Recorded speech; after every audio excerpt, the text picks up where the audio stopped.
Hello viewers and welcome to a new STM32 World video. In this video we are going to talk about flash. In particular we are going to talk about the flash memory that is built into every single STM32 MCU. And this video was inspired by a viewer on my channel that asked if I could make a video about storing data in the flash. So watch this video to the end and you will know everything there is to know about using the flash in STM32 MCUs for alternative processes, alternative reasons, and whether you should do so, more importantly. So stay tuned to the end of this video and I'll guide you through it. As usual, please do like and subscribe down below. It means everything. And as you can see, this video was actually inspired by a viewer comment or question. So please ask questions, make comments in the comments down below. It also means a lot for the channel. All STM32 MCUs have flash memory.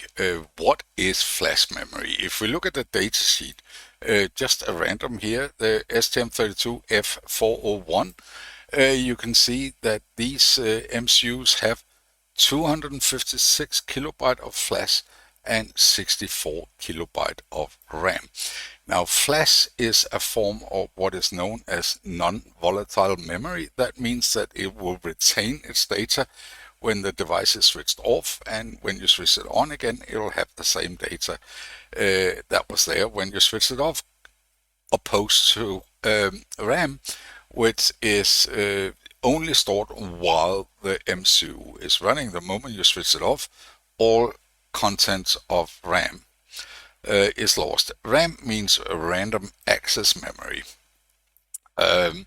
Flash is a form of ROM, read-only memory, but it is a particular form of ROM, and I think it is worth just briefly mention what is the difference between flash and another term you hear quite often, which is EEPROM. Now, EEPROM is read-only memory, but programmable read-only memory. And the EE is electrically erasable. So an EEPROM is a non-volatile memory which you can store permanently, and you cannot change it, but you can erase it and program it again. Now, EEPROMs are typically used for relatively low density small devices, I mean typically maybe up to kilobytes, maybe 8 kilobyte, maybe 64 kilobytes, but it is relatively small devices, whereas flash is much bigger. The main reason between EEPROMs and flash is that in an EEPROM you can erase a single byte, typically a byte, but you can change every bit in an EEPROM by deleting it and writing new data into that address in the device. Flash storage is typically organized into either pages, typically pages where you have, or sectors or blocks. The terms are a little different depending on where we are, what type we're talking about, but one of the characteristics of a flash is that you cannot erase an individual byte. You can typically write a byte if it has never been written before, but you cannot erase one byte. You have to erase either a page or a sector, depending on what it is. So they are a little bit more tricky to work with, and as you can see, what you have in an STM32 is actually flash. So let me dive into the flash layout of an STM32 MCU. For some bizarre reason, all STM32 MCUs have a different flash layout, and it is important to understand that Flash Layout. Now, I have a very incomplete page on the STM32 World Wiki. It is linked down here, internal Flash Layout. And it is, as I said, it's very incomplete. Now, these flash layouts are documented in the reference manual, not in the datasheet. So if you are going to use this, you should find the reference manual for the MCU that you intend to use and read that in great detail, and find that page on the Table 4, Flash Memory Organization, Flash Module Organization, NVN, non-volatile memory organization. It is even named differently in the different data sheets, but you should find, reference manual, but you should find this. But let's start by looking at, for example here, the old STM32F103, the one that is supposed to be on every blue pill board, but never is because they're all fake. But you can see that the STM32F103 have pages, and they are 1 kilobyte each, and they got up to 128 in total, so 128 kilobyte of memory in non-volatile flash memory in an STM32. Some only have 64, but that depends on the F103, whether it's a C8 or a CB. I think there might even be some with only 32. But you can see they are organized into 1 kilobyte pages, and here you can see the base address for each page. They of course start with the 800000, which is where you flash your program when you flash, and then they go up 128 kilobyte from there. But you will notice that if we go down to the one I'm typically using on this channel, the F405, you will see that that is dramatically different. First of all, they call it sectors, and they have up to 11 sectors only, not 128, and you will see that they are dramatically bigger than the 1 kilobyte on the F103. Now, this is troublesome if you want to use this to storing data, because if you look up at, if you have the full one, the sector 11 is actually 128 kilobyte. That means if you have data there and you want to change 1 byte, you have to delete the whole thing. And if you want to put it back, you have to read it into memory. And 128 kilobyte, you might not have that much. You have on an F405, but it's still a huge chunk of memory. You have to read it in there, then you have to erase the sector, then you have to change it, and then you have to write it back down. It is a slow and tedious process, and so on an F405, if you actually want to use some of this memory, I have done it on occasion. I have used some of this memory, but what I did in that case is I used one of the first 4 sectors that are 16 kilobyte. So an idea would be, if you go back and watch some of my earlier videos with a bootloader, you could have a bootloader in sector 0 and 1, perhaps 32 kilobyte. That was about the size of my bootloader. And then you can use these 2 sectors for data, and then you can have your actual program starting in sector 4 up.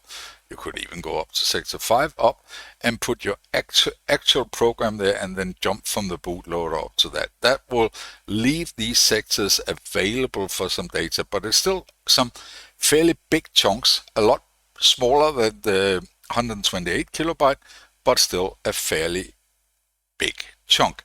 Now, in the last video I made, I used my display board, and I still have that same display board hooked up. Let me show you here. So this is a display board. The display is on the other side, and it's hooked up to one of my new Jolt Connect, which will be up for sale very, very soon. Stay tuned. And this is what I'll be using today.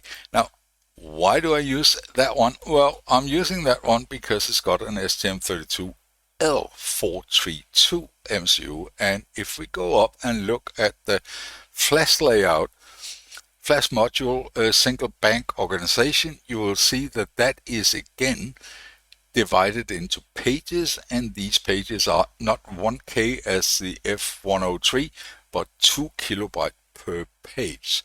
And that means that you can actually work with some relatively small pages when you have to delete these pages. So that is the MCU I will be using in today's example. So let's look at the actual code to use the flash as a data storage device. Now I have started a new project here. As usual, it will be in my STM32 Fun repository, so you can go and check it there. And I have called this project STM32L432 Flash.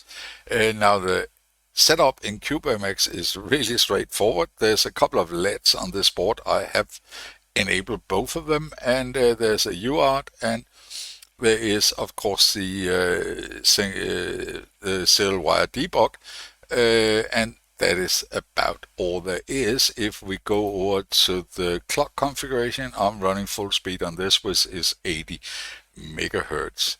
As you will see, I have not enabled any SPI or anything else that could possibly talk to a flash device, so I am only using the flash that is built into the MCU and memory mapped from address 800000 and onward.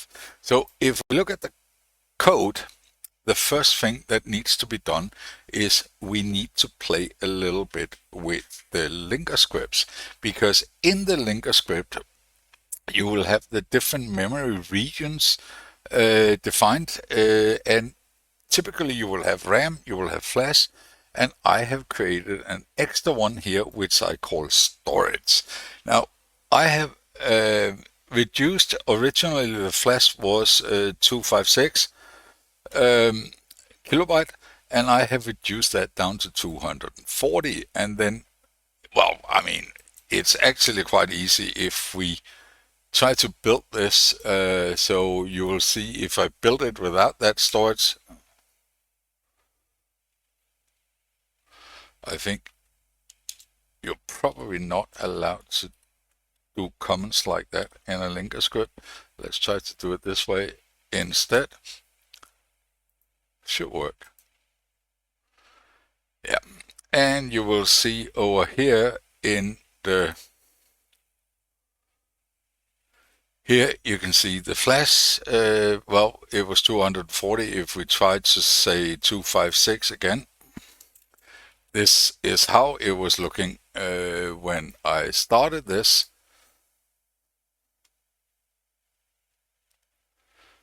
And you will see that now it is 256, and you can see the start and the end address. So the easy way to find out the address, if you don't want to do the math, is if you simply go in and reduce this one to 240.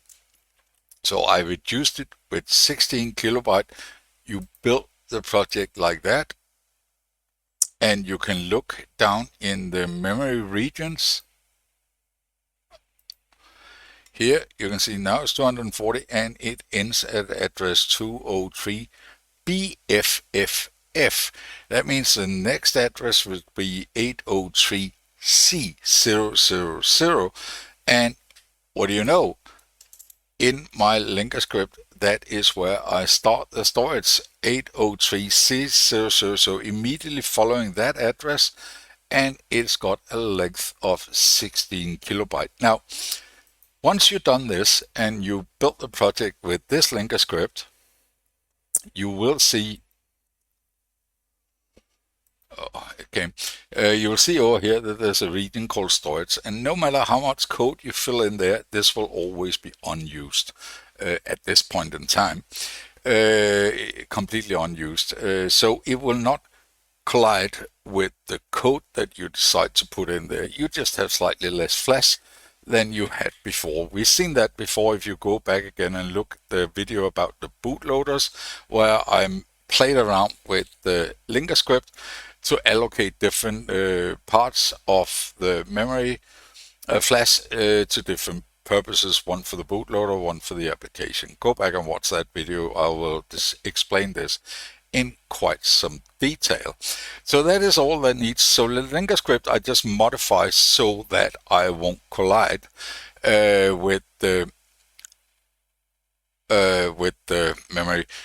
Actually, I forgot to say something, so I will briefly change over and do that. Now, there are different kind of flash memory available, but the flash memory that we see in STM32, it is important to understand how that works. No, I don't want you to do that. Oh, they just forced me to say okay. Okay. Let me start up the programmer here. That's just an easier way of seeing this. So I have STM32 programmer here, and if we go in and we connect, you will see that this is the memory as it looks right now, with all kinds of data. Now, if we erase this memory completely, we have a button down here where we can erase all the memory. You will see that after an erase, it contains FFFF or all ones. Every single bit in this memory is set to 1. And that is important to understand that the way flash works, I said you had to erase it before you write. Now, that's not entirely true. It has to be 1, and you can only write, you can change a 1 to a 0 every single bit, but you cannot change a 0 back to a 1, which means a fully erased one will be FFFL 11111 all the way up, and then you can change the bytes or bits that you need to change to something else. So in other words, when we erase a sector or page in the flash, we will reset it back automatically to FFFF. So let's disconnect this and close that. We don't need that anymore, and go back to look at our code. Now, for beginning, you could probably look that up from the linker script, but I have made a couple of defines up here. I have my fstart set to that address I put in the linker script 803C000, and I have a page size set to 2 kilo 2048. That's about it. Then I have down here, is slightly interesting, I have a pointer, UN32 pointer F for flash, I assume, which points to that fstart. And that means if you go back and watch my video about pointers, a pointer can be treated like an array, and that means you can index that array up to whatever you want.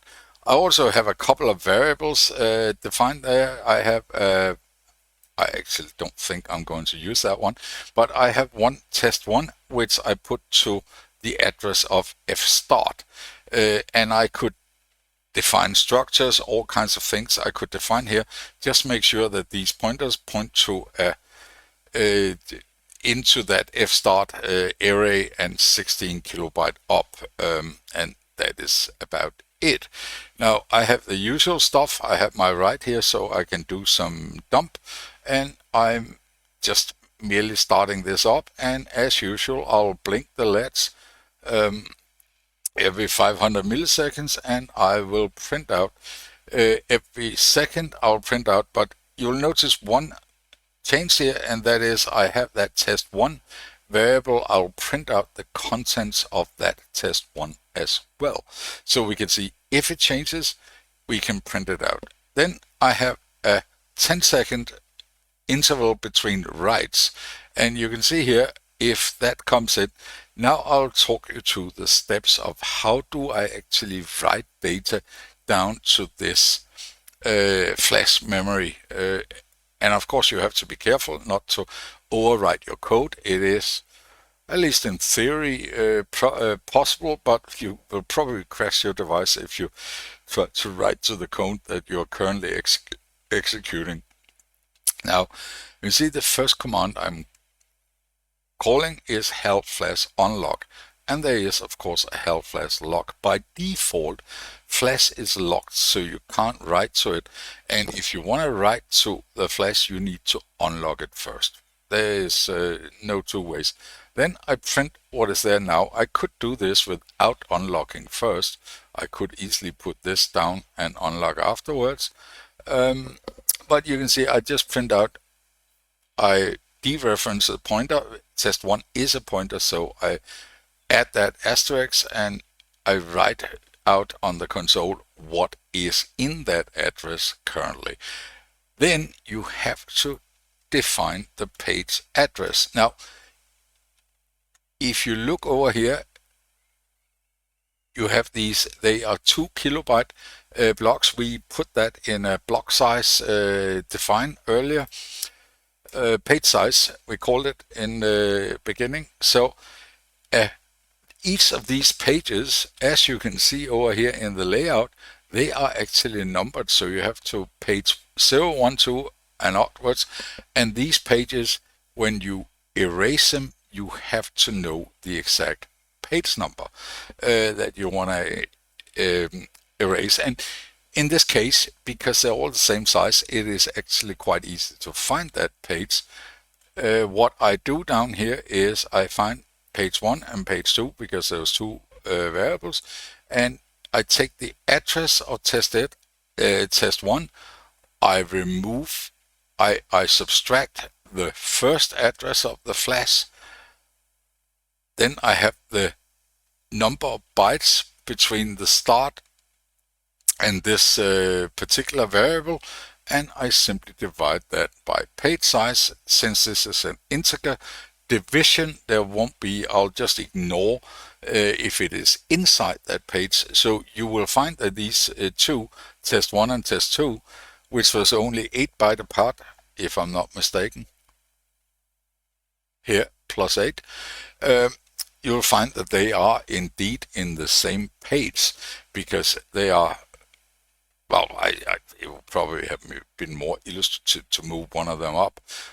Then I print out these page addresses, and then I call, I set a, there is a flash erase init type, there's a struct that the hell library will use to erase that, and I say, well, I am going to erase a page. You can also do a mass erase, that means you erase everything, and I take that page 1 number and I erase one page. Then I call help flash ex erase, and that is about it. Now the sector is erased, and in order to prove that this sector has actually been erased, I print out the value exactly like I did up here, and then I print out exactly. Now writing, you can write in double word. That means 64-bit at the time, so you need two 32-bit values at the same time, but you simply help flash program and you write that double word and you give the address, and test1 is, again, it's a pointer, and D is the value you want to write down, and I just basically make a value here which is on my now, that is my second counter that I'm running in this loop. So I'm simply writing that down, and then I lock the flash and we are done. So let's try to run this. And let me look at my console, which I have down here. There we go, and we can see test1 is FFFF because I erased this flash. I did that multiple times, and there, now you can see, let me stop it. So I am erasing, where are we, test1, page 78. So we are on page 78 for both these variables.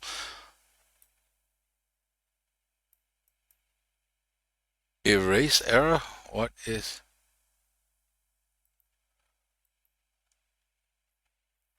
It's actually failing. Maybe it's because it was already erased. Let me see. Anyway, the writing actually works because you can see the value increases with 10 seconds. So first it is 0, then it becomes A. So it increases 10 seconds and write this value. Oh, it works now. So it was probably because it was already erased. So the error comes up if it's erased. So let's try to run this again. There.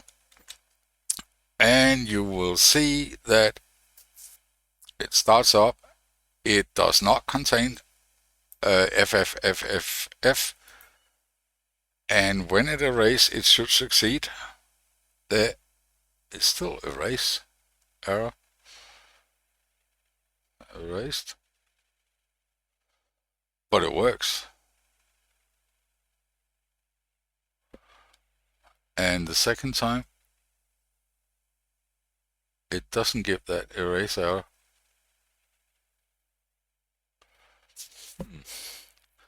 It's a little bit odd, but it appears to be working.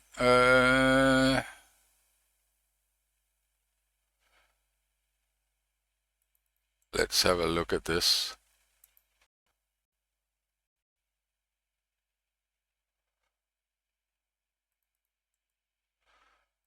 I would have to. Okay, error, busy, timeout.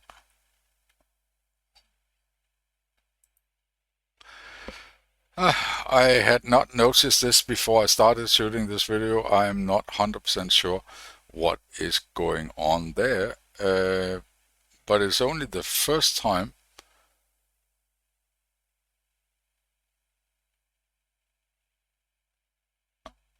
Oh wait, the page is 78. Let's look at the erase command.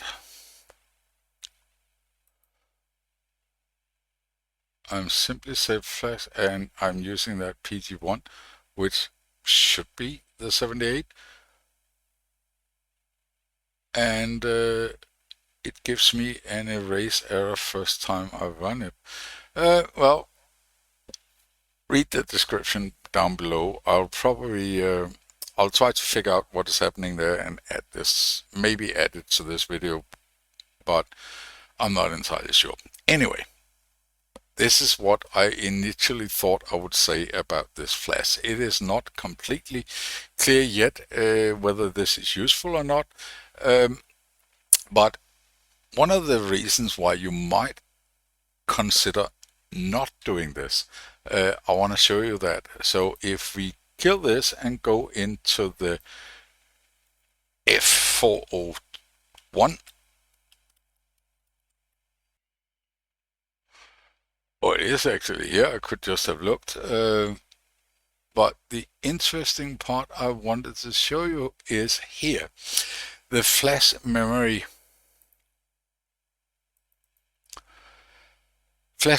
endurance. And the interesting part here is that it is only guaranteed to be possible to erase this 10,000 times.